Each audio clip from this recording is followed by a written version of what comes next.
So my first question is, why did you become an HIV specialized pharmacist? Yeah, sure. So I grew up in Cape Town, South Africa from ages 6 to 18, long time ago. And growing up there, just seeing what HIV did to the population, it just induced a lot of compassion in my heart, and I wanted to take care of that population one day. So that was the spark in my heart to engage with the population. My second question is, what did you learn throughout your training time and working in the HIV ambulatory care? Yeah, I could talk for hours on this one. But I've been so fortunate, and I'm so thankful for all the fantastic mentors I've had that have trained me in this field, and everything that I've gained has started with them. So firstly, at UNC, I mentioned Angela Kashuba.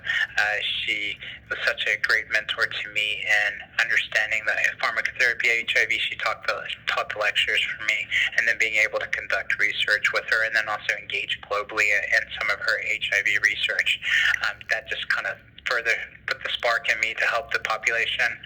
Then after that, I did my PGY1 at UT Tyler, and worked with Dr. Baruchi. He's an MD, and worked with him for 4 months with the HIV population clinically.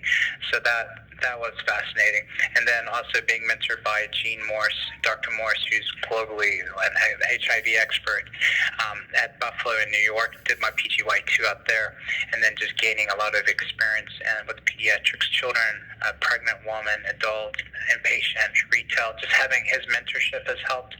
And then going to Houston, working with Dr. Gath, who's a worldwide expert in the field, really started taking care of patients in the 1980s in the Houston area, and working with him one-on-one for 9 years in the adult private HIV clinic.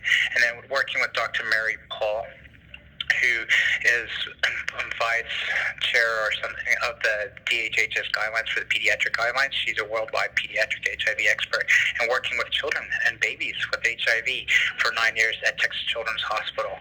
Just having mentors like that. And What impact can a pharmacist make when it comes to HIV advocating and awareness in today's world? Yeah, sure. At least 1 in 7 who have HIV don't know their status. They don't know they have HIV. So if there are any risk factors for acquiring HIV, I think it's important to recommend HIV testing. As a pharmacist, you can recommend that. And then linkage to care is incredibly important. So basically that means patients that discover that they have HIV, test positive for HIV, making sure that they are linked to care to follow up on treatment is absolutely important. And now there's more of a push right now worldwide to start treatment as soon as possible once you know your diagnosis. And sometimes it's the same day start aren't. Once you know your diagnosis, there are some programs that are trying to enable that because there's so much benefit that can come. So that's one aspect where you can be an advocate and increase awareness. PrEP, as you guys know, pre-exposure prophylaxis, recommending that for those who have high risk for acquiring HIV, even seronegative partners. So, they be in a relationship with a person that has HIV, but if they're negative, making sure that they use PrEP like Truvada or Descovy, which is also now indicated to some degree. Educating on that and making sure they're on PrEP, you can really help reduce the overall epidemic.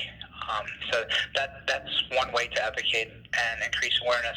But I would say, because HIV is so dynamic and the guidelines are updated and change annually, how can we keep up with pace with this understanding and this education?